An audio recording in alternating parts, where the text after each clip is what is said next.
pasado en el camino y lo miraba y no podía llorar. Entre el crepúsculo y el alba no es otra cosa que dejarse llevar y refugiando cual luciérnagas, caminando sin prisa. Hola, qué buena calidad de sonido tenemos aquí hoy. ¡Yeah! La verdad es que sí, se echaba de menos ya este audio poderoso. Bienvenidos una semana más a Comunidad como Unidad, programa donde lo colectivo y lo común se hace presente. ¡Yeah! Es que este programa, bueno, estamos aquí con nuestros oyentes. Espero que nos sigáis escuchando como todas las semanas, dándolo todo. Hablando de, pues eso, poniendo verde a Tokiski que tenga un poco más de poder que la población media. Exacto, poniendo verde, nunca mejor dicho. Hay que poner verde todo. Exacto, hay que reverdecer el planeta. Y bueno, y hablando de reverdecer, como estamos en verano, están habiendo muchos incendios. Están habiendo muchos azotes de fuego a lo largo del país. Y bueno, en concreto en Ávila, Cáceres, Pontevedra, están habiendo muchos focos de incendio. Algunos ya se están controlando. También en Portugal, recordad que en esta época del año, cuanto menos fogáis, mejor. Como mucho, para encenderos el piti o lo que queráis, o una pequeña barbacoa, pero siempre con cubos o regaderas a mano, o una manguera, porque obviamente el fuego quema y si se nos va de las manos, quema más. Así es, y de hecho tenemos una invitada súper especial, que es bióloga, activista por los derechos de los animales y por la naturaleza. Forma parte de energías renovables, ¿cómo era? La coordinadora... Por la ubicación racional de las energías renovables. Sí.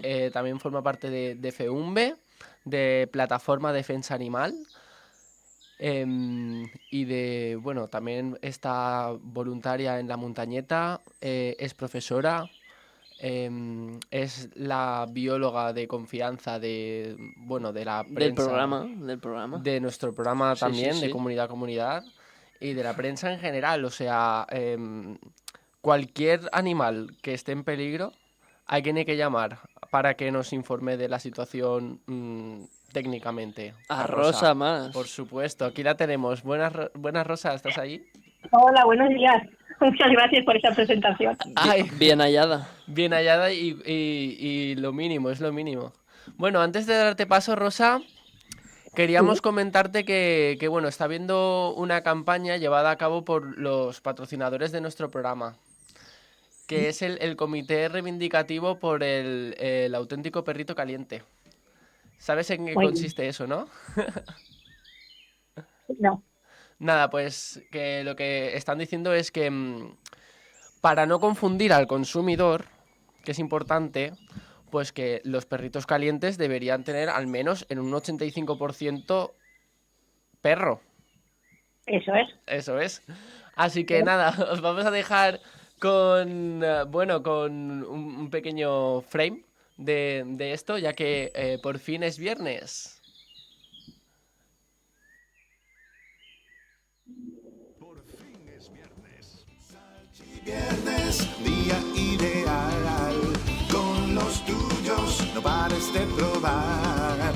Desayuno, comida y merienda ideal. Es Salchiviernes. Salchiviernes, día ideal. Con los tuyos no pares de probar. Desayuno, comida y merienda ideal. ¿Y para la cena? Una salchicha. Todas de perro. Hermanos Belmonte. ¿Quién si no?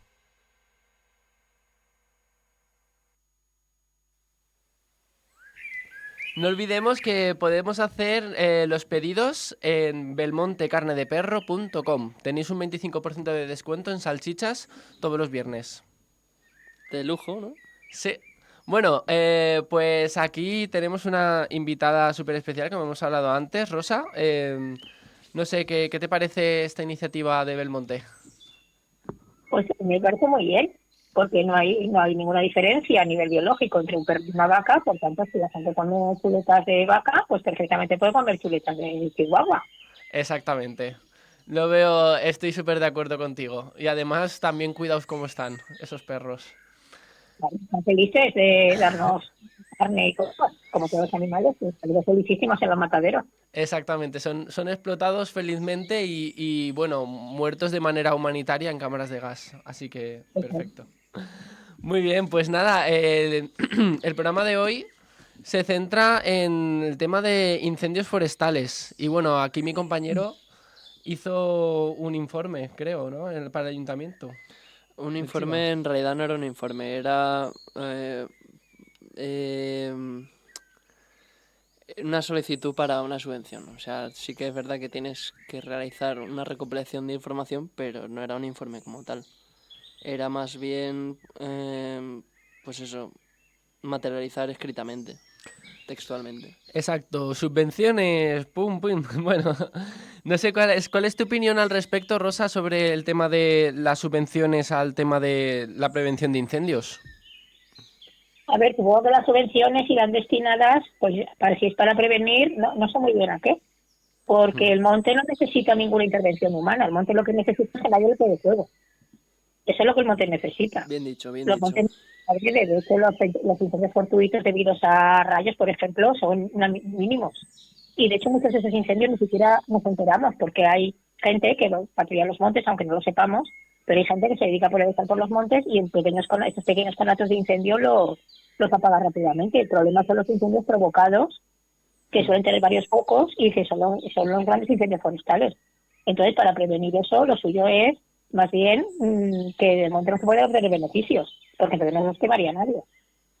Claro, o sea, sería acabar de raíz con el problema, acabando con estos intereses económicos de que hayan incendios. Claro, porque ¿qué se va a gestionar en el monte? ¿Qué se puede hacer en el monte antes de que haya un fuego? Se puede repoblar, porque sí que sabemos que durante siglos se ha repoblado el monte. De hecho, montes originales prácticamente bosques no tenemos. Todos son producto del cultivo forestal, porque se sustituyeron bosques originales pues por cultivos más rápidos, como los pinos aquí o los eucaliptos en Galicia, para la industria maderera. Entonces, bosques originales como tales no tenemos. Lo que sí que tendríamos que ir haciendo en ese asunto de las prevenciones, y para eso deberían ser las subvenciones, es intentar ir cambiando ese arbolado, digamos, homogéneo de monocultivo y ir sustituyendo por otro tipo de vegetación, que sería la vegetación que cabría esperar en un monte más maduro. Pues empezarán las encinas, las carrascas, la coscoja, ese tipo de árboles que sustituyen la asociación natural a los pinos y que tendrían que ir apareciendo. O sea, en lugar de tener un monocultivo de pino, pues ir teniendo una mayor variedad de vegetación. En eso se podría a lo mejor invertir dinero de prevención. A veces, aunque nos dé un poco de pena lo de talar árboles, claro, cuando se hicieron las repoblaciones de pinos se plantaron muy juntos. Entonces también es un factor que contribuye a propagar con más rapidez el fuego. Entonces, se supone que primero se plantarían muchos pinos, luego habría un clareo, pero esa segunda fase nunca se hizo, porque al industria maderera le conviene que haya mucho pino junto. Una forma, Rosa, de recuperar ese bosque original o bosque primario, como también se le conoce, sería lo que tú dices, reforestar con especies, Claro. pues eso, encinares, lentiscos, pues eso, todo lo autóctono, obviando el pino. Hay algunos casos Alcornoques, como... Perdón, repite. alcornoques, como que por que son Alcornoques. ignífugas, además, con el tronco de corcho, claro. Exacto, toda No la es familia de los robles, toda la todavía. familia de los fresnos, todos, hay que traerlos a todos. Menos pinos, pinos ya nos sobran. Claro. Hay un proyecto, no sé si lo conocerás, que empezó en Andalucía, creo que por Málaga o algo así, y se llama Operación Encina. Sí, he oído hablar de ella. Básicamente lo que hacen es eso, en lugar de Operación Pino, Operación Encina. Claro. Es muy importante, ¿no?, recuperar estas especies porque no solo benefician a la fauna con sus frutos, sino que también son muy resistentes, más que los pinos, a los incendios. No son especies Claro, pirófitas que se eso es. benefician del fuego, sino que además rebrotan. Sí que es verdad que crecen mucho más lento, pero tienen mucho más beneficios. Claro, porque también son mucho más longevas. Un pino carrasco, podemos estar hablando de unos 180 años de vida, claro, en la vida de los vegetales. De unos 150, a lo mejor 180 años de vida, normalmente no tanto, porque bueno, por las condiciones que ahora tiene, pero sí que pero una china puede vivir 1000 años. Ujú. Wow. Un poco completamente distintas.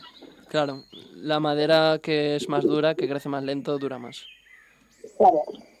Claro. Sí, Entonces eso es lo que se tendría que estar haciendo, empezar a hacer unos programas serios de repoblación y sobre todo para intentar y sobre todo que tenga beneficio, porque ahí tiene el beneficio la industria maderera, que vende la madera como combustible, y parece que ese es un negocio que tiene pingües beneficios. Y luego, por supuesto, siempre, como no, la ganadería, se quema el monte para desbrozarlo rápidamente y tener pasto para los animales domesticados. De hecho, Alfa. exacto. Perdón, de hecho, en coalición con esto hay un artículo que sale, hiciste unas declaraciones muy contundentes, que las voy a decir. Dijiste, estos son palabras tuyas, ¿eh, Rosa? Si no es así, corrígeme, porfa. Dijiste, ganaderos, agricultores y cazadores provocan el 75% de los incendios en España. Sí, así es. Toma ya. Así es una estadística que hizo el Incendio de Cantabria. Si se busca ganadería de incendios provocados, sale otro porcentaje de entradas en Google. Esa conforme 150.000 entradas en 0,5 segundos. Claro, es que la ganadería, sobre todo, la caza también, porque claro, para cazar animales, si tenemos un bosque excesivamente denso, es difícil caminar por allí, y entonces a veces también se provocan incendios en este sentido. Pero la ganadería se lleva la palma. La ganadería extensiva es la que se lleva la palma siempre del asunto de los incendios, porque es la que más ha salido beneficiada, pero no ahora, desde hace 5.000 años. Wow, o sea, digamos que el lobby de la ganadería extensiva, tan defendida por las organizaciones ecologistas, es quien realmente está detrás de estos incendios, ¿no? Claro, sí, pero esto ya hay registros fósiles en Internet, ¿entiendes? De quemas, de varios focos de incendio, por lo tanto, de quemas provocadas, que justamente crear pastos y dificultar la regeneración del bosque. Claro, en una zona de bosque no puede haber una explotación de animales. claro, recordemos, como has mencionado, en el caso de Pirineos, que recibe precisamente el nombre de Pirineos precisamente por el fuego, que Eso es, procede del griego piro, ¿no? O sea, bueno, el término así es. exacto no lo sé, pero venía como de Pirena o algo así, esos montes en constante quema. He escuchado algunos ejemplos en las zonas de allí donde hacen turismo rural, en folletos y demás, explican que realmente el nombre de Pirineos viene también un poco como montaña de fuego, pero más en el sentido volcánico, no en el sentido de quema forestal. Y creo que es algo que realmente es un mito que hay que desmontar. Totalmente. El nombre viene exactamente, como has dicho, del griego piro, que hubo quemas hace 5.000 años, empezaron a quemar aquellas zonas, a crear pastos para los animales domesticados. Y esa ha sido la principal causa. Y se sigue haciendo igual. Es decir, la práctica de la quema en el monte, muchas veces y lo hacemos muy bien, en quejarnos y protestar por las quemas en el Amazonas, pero es que aquí, o sea, el procedimiento es mundial. El procedimiento es el mismo en todas partes. Allí se quema el bosque para pastos y para poder sembrarse para los animales domesticados, y aquí es exactamente igual. No tanto la plantación de soja para animales domesticados, pero sí la creación de pastos. Pero esto es así desde hace 5.000 años y además a lo largo de la historia ha sido un motivo de confrontación y de conflicto entre agricultores y ganaderos. Ahora se habla del sector primario como si fuera una cosa monolítica. Son enemigas, porque Sí, son contra. total.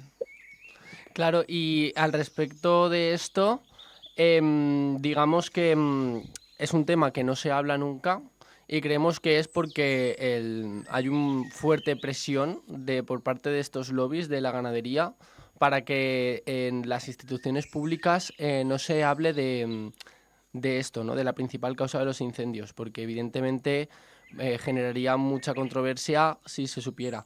Entonces, ¿cuál es la historia? O sea, ¿nos puedes hablar un poco de la historia de esta influencia del lobby de la ganadería en las instituciones públicas? Un poco, cómo funciona, cómo se ha movido junto con las élites y demás. Pues el lobby ganadero quizás fue probablemente los primeros, si no el primer lobby de la historia, Ujú, porque ya en el siglo XIII, ujú, ya anteriormente se crearon agrupaciones de pastores y ganaderos, pero ya en el siglo XIII se creó oficialmente el Consejo de la Mesta, que es la primera agrupación oficial y además protegida por la corona de los ganaderos. Eso sobre todo tenía el comercio de lana, sobre todo de la lana merina, que era muy apreciada en Europa. Entonces este comercio reportaba 50 beneficios a la sociedad. Es una actividad querida y apoyada por las élites, que en aquel caso era la era monarquía, ¿no? claro, él se sacaba mucho dinero y pues era una actividad que se apoyaba. Y entraba en conflicto con la agricultura justamente porque los sitios por donde se pasaban los domesticados quedaban destrozados, quedaban impracticables para la agricultura. De ahí que hubiera conflictos entre ambas actividades. De hecho, por ejemplo, en Extremadura se llegó al punto de que casi que no con la agricultura. Y estaban constantemente sobre esta, digamos, preponderancia sobre estos privilegios que tenía la ganadería. De hecho, tenían privilegios, además, como estaban en el servicio militar, eran impuestos.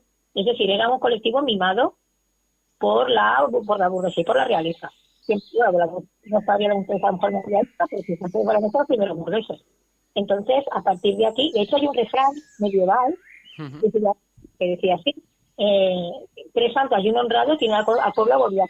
La Santa era la Santa Constitución, la Santa Compañía, que en este caso de cuerpo paramilitar, que sería a lo mejor equivalente a los antidisturbios, y las Santas Cruzadas, y el honrado era el honrado Consejo de la Mesta, porque lo que intentaban estas gentes era, digamos, tener impunidad en el paso con los animales domesticados por cualquier zona, cosa que consiguieron al final con los reyes católicos, que fue, digamos, la época de mayor gloria para ellos, pero eso, claro, entraba en conflicto con la agricultura, que veían sus cosechas pues destrozadas o que veían muy reducidos los lugares donde podían cultivar.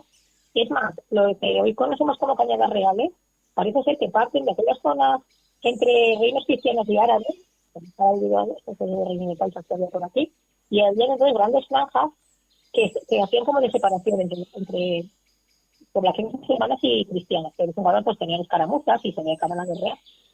Esas franjas, claro, ahí no se podía cultivar, porque en un momento dado se ponían a pelearse allí y te destrozaban la cosecha.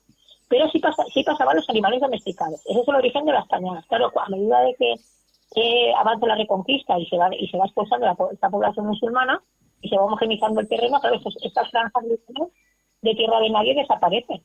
Y se intenta recuperar para la agricultura. Entonces hay más conflictos mayores todavía con la ganadería, que no quiere perder estos privilegios. Entonces se generan toda una serie de rutas, que es lo que se llaman las cañadas y los pasos humanos, pero que tienes en esto. Y este conflicto ha sido así a lo largo de toda la historia. Ya el Consejo de la Mesta acaba en el siglo XIX, Ujú. pero bueno, está teniendo un potentísimo lobby ganadero que influye en los gobiernos de los países, en el asunto de normativas que les benefician bueno, de la progresión que estamos viendo, las causas de los incendios, y sin embargo, a pesar de que se sabe que este colectivo sigue teniendo privilegios y que sigue teniendo, digamos, como digamos, la prerrogativa de dominar el mundo, como se habla de la prevención de incendios de las ovejas bombero, pero es que eso es una tontería. Eso es como decir que son las que queman, ¿sabes? Porque ahí no hay vegetación, pero eso no es Claro, un bosque. qué Exactamente. fuerte. Claro, Claro, el monte está sucio. El monte es una especie de basura que deja allí los humanos. Eso sí que hay que quitar los plásticos, las latas, los restos. Esto sí. Pero la vegetación no es basura nunca. El sotobosque, que debe centrar, el sotobosque es refugio de gran cantidad de especies animales. Protege el suelo, regula el ciclo del agua, protege las plantas de los árboles para que puedan crecer. Después, por ejemplo, las carpas son la orla espinosa típica, que a partir de ahí pues pueden crecer, por ejemplo, olivos o este tipo de árboles. Estos por el matorral cuando son jóvenes, las jóvenes. Además, no solo el ciclo del agua, también recupera el ciclo del nitrógeno y del carbono. Eso es. La compactación del suelo, en fin, todo ese tipo de cosas. Luego, además, pues otra cosa. Si hay una preferencia, digamos, por las especies vegetales, entonces van a crecerán otras. Es decir, se provoca también una desaparición de especies. Hay todo un cambio en la fisonomía del monte y sobre todo una desaparición del bosque. Es que está este mantra muy extendido de hay que limpiar el monte para que no arda, pero es que el monte no es porque haya vegetal, no porque haya matorrales, el monte arde porque lo quema. Es que eso es referencia. Hay Sí, una teoría de la Universidad de Oviedo, el profesor Ojanguren, que hace un símil que es muy interesante porque dice que vas a quemar combustible y una gasolinera y la gasolinera no se quema. Claro, porque nadie le pega fuego. Es decir, pues es un buen símil. A mí me pasa lo mismo, ¿eh? En el campo que tengo en el Armajal en Chiva, me pasa sí, exactamente lo mismo. Cuidado que se va a prender fuego, que se va a prender fuego, cuidado. no Ostras, se pues prende, tengo plantas, ¿qué quieres no que se pues prende tenga? fuego. Claro, espontáneamente no me gusta. Si a alguien le pega fuego, entonces sí. Claro. Pero eso es lo mismo que decir, bueno, pues a lo mejor hay que ir exactamente como decías al principio a intentar evitar Estaría bien contestar a estas personas diciéndoles no ponga gasolineras que van a explotar, ¿no? las explotaciones, todo lo que tienen No lleves un combustible, coche que puede explotar, que se va a prender fuego. si da fuego, pues también va, y además explota y todo, que todavía es peor. Es verdad. Buah, claro. Metralla, y si te pillas en medio de la plaza del pueblo, pues a lo mejor matas al yayo de turno. Exactamente, o sea, es cosa muy peligrosa. Que no tienen por qué quemarse. No se hicieron y no existen para ser quemadas. Se puede ver otra función. Lo Claro. mismo ocurre con los bosques, por eso esa cosa de el bosque se apaga en invierno, el bosque se apaga no sé cuándo, se apaga el monte. Incluso ahora con la planta me han dicho lo mismo, hay que limpiar, no hay que limpiar, no. Hay que dejar la vegetación autóctona, que es la que absorbe agua, ciclos, y hay que eliminar la basura que deja el humano, que es la que causa problemas. Exacto, el vidrio, por ejemplo, atrae bueno, refleja los rayos del sol también, ¿no? Claro, La basura. Rosa, yo quería preguntarte si una posible solución para esto de limpiar el monte en verano, o sea, en invierno, perdón, y todo esto. ¿Crees que una posible solución sería toda esa materia seca que es mucho más... ¿Combustible? sí, que se puede, ¿cómo se dice esto? Ignífuga. Ujú. Ah, Una posible solución podría ser podarla y aplastarla en el suelo para que a ver, entre en contacto antes con el suelo o qué. no, hay que tener cuidado porque en el bosque hace falta todo tipo de vegetación. La Sí. vegetación más, la vegetación más vieja, la vegetación muerta. Hay muchas especies que son xilófagas y que comen madera muerta. Si Entonces, pensamos, por pues, ejemplo, en las ramas que tienen muchos pinos, conforme el pino se va haciendo grande, va dejando ramas secas más abajo. Y esa es una de las consecuencias de tener muchos pinares, que a veces hay tanta densidad de ramas y lo secas abajo que pues eso efectivamente es combustible. Pero que se puede podar. Además, yo creo que nos gusta también otra cosa, el tipo de fuego, ahora que lo dices, porque por ejemplo, cuando hay muchos pinos, muchas veces el fuego es aéreo, es decir, es un fuego superior, es un fuego de copa, que sí, ni siquiera es la parte baja. claro. Entonces, ni siquiera da igual lo que haya debajo. O, por ejemplo, si el bosque espejado también también alienta más oxígeno al fuego, que si es un bosque muy denso, o sea, habría que ver muchos factores. En lo que dice, sí, a ver, como se plantó con demasiada densidad el monocultivo de pino, Hmm. sí que es cierto que se pueden aprovechar ramas, pero claro, con eso hay que tener cuidado, porque sabes cómo es así el capitalismo. En cuanto dices que se puede aprovechar tal, llegan allí las máquinas y te quedas sin pinos y sin árboles y sin nada porque lo han podado todo y se lo han llevado para hacer pellet o cualquier otra cosa horrorosa de las que se les pueden ocurrir. Pero sí que es cierto que ahí se puede hacer una mínima intervención si en sitios donde hay una vegetación depinada muy densa y de a lo mejor quitar determinadas ramas. Por ejemplo, cuando ha habido heladas o nevadas, también ocurre que mueren ramas y esas se pueden quitar y se pueden aprovechar para leña o para enriquecer todavía más el suelo. Pero siempre con mucho cuidado, o sea, haciendo unas intervenciones mínimas con la mínima maquinaria posible y de la manera más cuidadosa posible, porque si no entramos en cosas estas espantosas que te quedas sin árboles también, como hacen a veces en las ciudades. ya. Claro. ¿Tú crees que, Rosa, si hubiera un cambio generalizado a un sistema alimentario basado en vegetales global, se reduciría el número de incendios forestales? Pero totalmente, porque justamente estamos diciendo que la ganadería extensiva es una de las principales causas de incendio, eliminar los incendios en cantidades enormes. Porque los Total. que se deben a la agricultura normalmente es porque estas cosas se hacían de quemar. Pero si se cambia esa mentalidad, en lugar de quemar los restos vegetales, utilizarlos para abonar o para compost, que tampoco es una cosa tan complicada, esa quema se elimina. Pero la quema es decir, la práctica agrícola se puede reconducir y puede evolucionar hacia prácticas de mucho menor impacto. Pero la práctica ganadera no, pero la práctica ganadera es la que es. La práctica ganadera consiste en necesitar grandes cantidades de terreno para que puedan pasar los animales domesticados y en matarlos. Que se nos olvida siempre, o nadie quiere hablar del asunto de los mataderos, porque claro, sí, bueno, puede ser mejor, puede ser peor, pero ahí tenemos unos seres sintientes, cosa que la ciencia también nos ha demostrado, y que a lo mejor nos tenemos que empezar a plantear que matarlos, degollarlos y comerlos después no es una práctica ética y por tanto debemos abandonarla. Más si tenemos en cuenta sus otras implicaciones también a nivel medioambiental. Es decir, que eliminamos esta práctica, eliminamos la muerte de unos seres que quieren vivir y que no tienen ningún interés en acabar en nuestros platos, y además estamos eliminando una práctica que medioambientalmente es nefasta. Y lo ha sido a lo largo de toda la historia, y lo sigue siendo aquí, lo sigue siendo en el Amazonas y donde sea. Aquí es donde más se oye el asunto amazónico, pero es que eso ocurre en del mundo de los bosques y donde hay animales domesticados, que es prácticamente todo. Sí, pues mira, ahora que has mencionado el tema de los mataderos, estamos llevando a cabo una campaña en España, que ya estarás al tanto, de Sí, parar la crueldad, parar los mataderos, una iniciativa ciudadana europea, pues precisamente para recoger firmas. Bueno, Rosa de hecho es crítica con esta campaña, así que comparte tu crítica si quieres. Aquí los que estáis viendo, los que estáis viendo el programa en YouTube, en imagen, podréis ver que sí. hemos puesto unos carteles en la mesa del programa. Así que si necesitáis más información, enviadnos cualquier duda al correo del programa, comunidad@gmail.com. Y nada, eso. Detener la crueldad, detener los mataderos. Perdón, Claro, Rosa. Dime. Procedes con totalmente de tu... acuerdo con mi crítica, ya voy. Contra los mataderos, por eso lo prohibiría, pero ya, y las granjas todo. Porque de la misma manera que se prohíben prácticas que dañan a los seres humanos, no, yo no veo ninguna razón para no prohibir prácticas de los animales.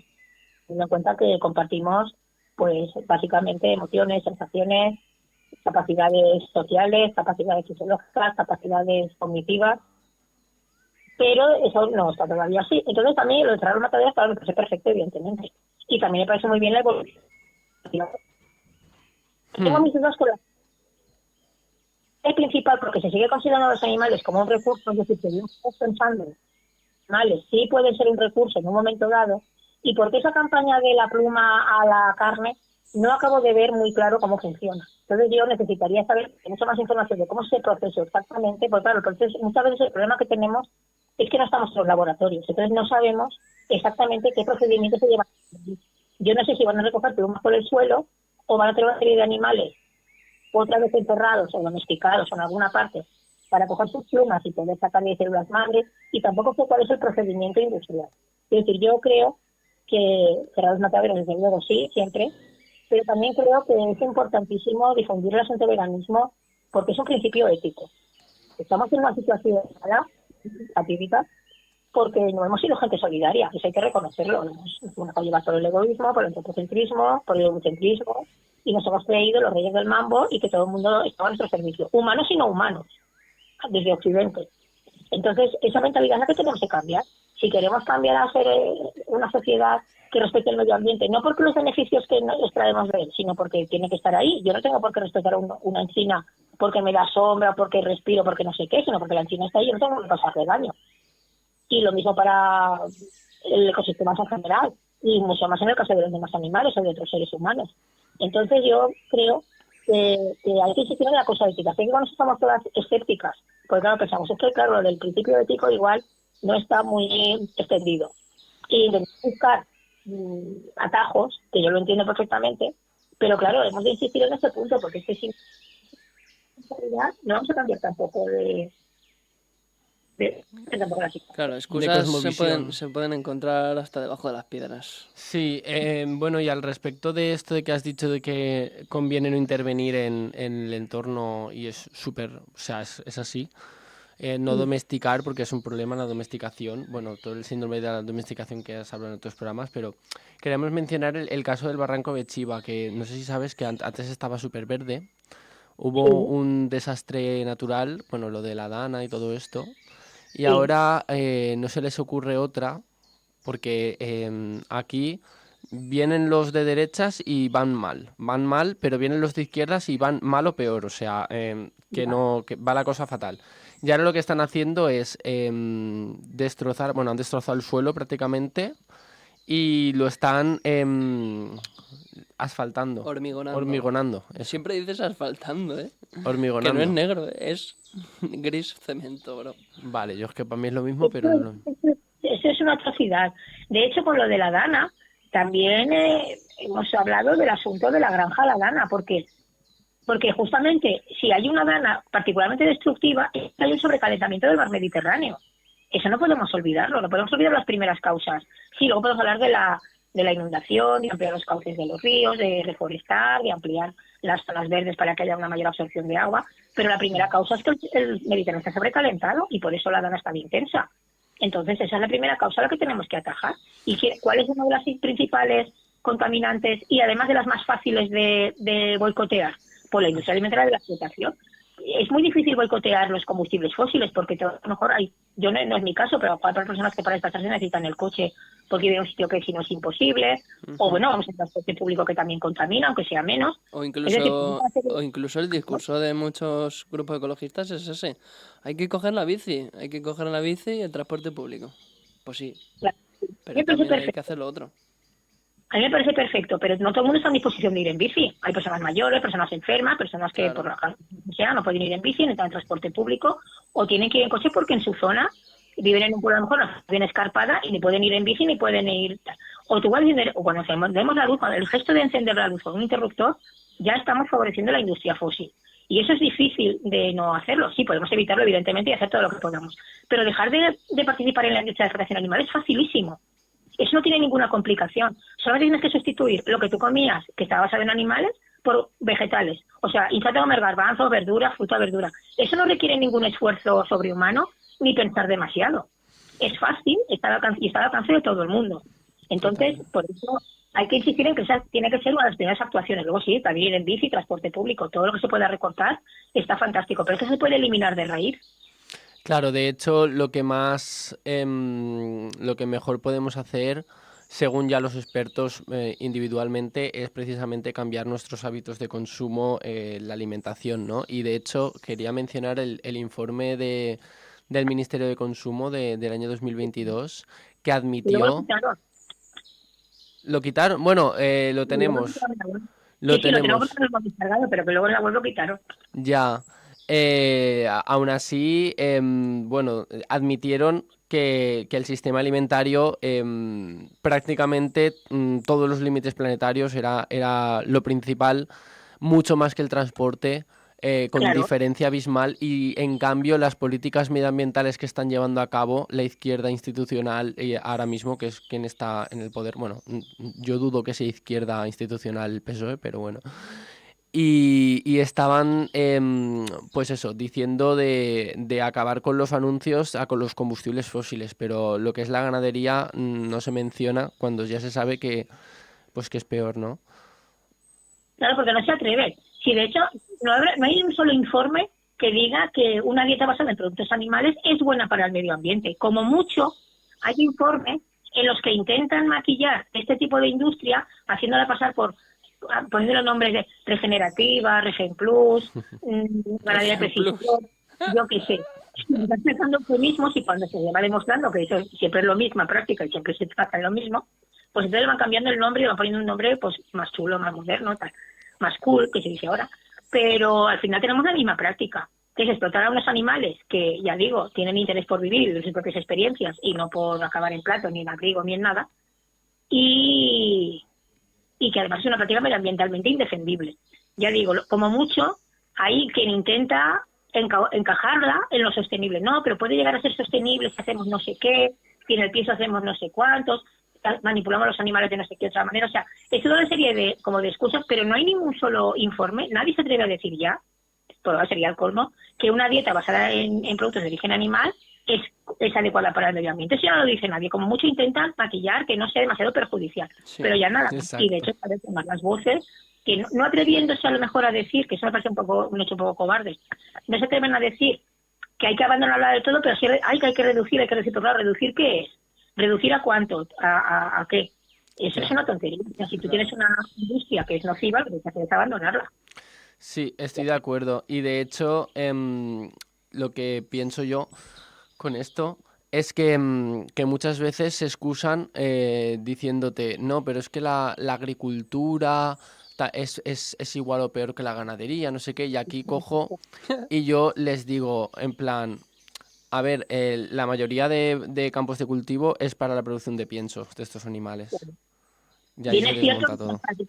que hay unas prácticas agrícolas que debemos abandonar, que son las que matan al mar menor o a Doñana, que es la agricultura del monocultivo, la agricultura de los agrotóxicos, pero esa agricultura sí puede cambiar. Eso se puede cultivar de otra manera. Vosotros cultiváis, yo también, y lo hacemos en ecológico, no utilizamos productos tóxicos, intentamos tener variedad de plantas, no tenemos plagas, en fin, todo ese tipo de, bueno, las mal llamadas plagas. O sea, todo ese Exacto. tipo de ¿no? Causar el menor daño posible. Sí. Es decir, ese evolución sí que es posible para toda la agricultura.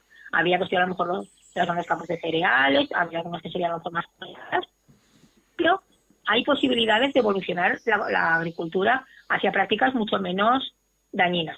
Pero la práctica ganadera es la que es, o sea, los animales los tienes que matar, no hay otra manera de hacerlo. Claro. Entonces, de hecho, ya es algo inaceptable. Totalmente. Lo que dice de la lana, de tal, estamos en la misma, no hemos aprendido nada como cabía esperar, y a pesar de que se está diciendo que hay que dejar los cauces con tierra para que puedan acceder el agua, con vegetación, hay una especie de idea extraña que es como hormigonar, y todo lo que son los cauces, como si fuera eso, no sé, los túneles estos de los parques acuáticos, para que vaya el agua y fluya para allá hacia la albufera, pero es que eso es una tontería, eso no puede ser. Los cauces de agua son los que son y hay que respetarlos. Entonces lo que hay que hacer es justamente todo lo contrario.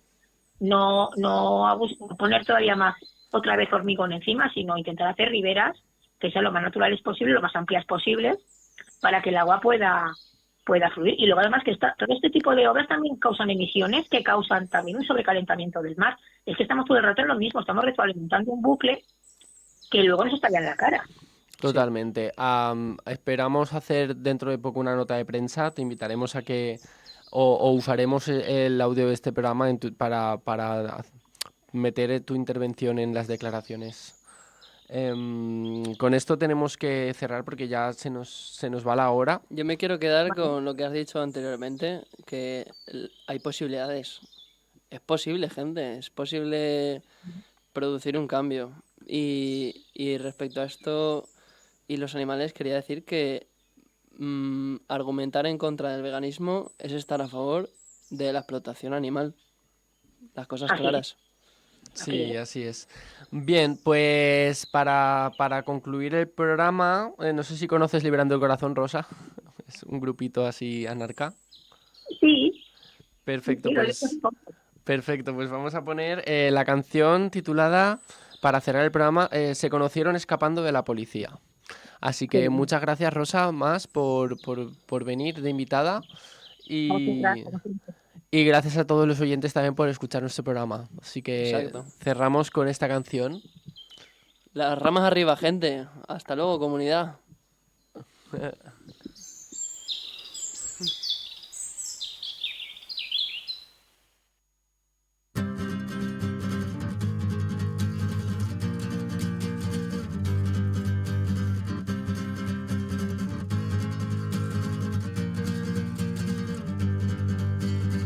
Se conocieron escapando de la policía en el jaleo de una manifestación, corriendo hacia la boca del metro como salida. Uno de ellos tropezó y se cayó y ella le ayudó a levantarse. Ella le ayudó a levantarse. Siguieron escapando entre las montañas de humo y sus gargantas tosiendo como descosidos. Intentaron buscar algún lugar seguro donde poder descansar tranquilos. Ya a ella le brillaban los ojos. Le brillaban los ojos.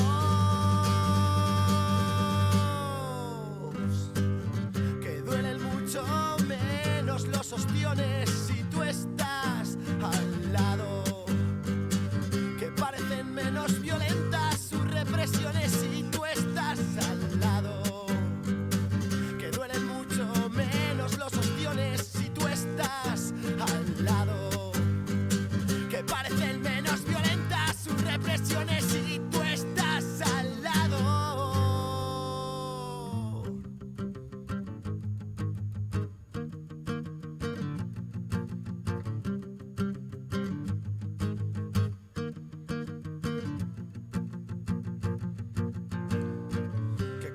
me sale mal un proyecto, me encanta que estés animando y al lado, que cuando me confundo con esto, me encanta que estés sonriendo y al lado, que cuando me desvinculo del resto, me encanta que estés cuestionándolo al lado, que cuando me confundo con esto, me encanta que estés sonriendo y al lado, se conocieron escapando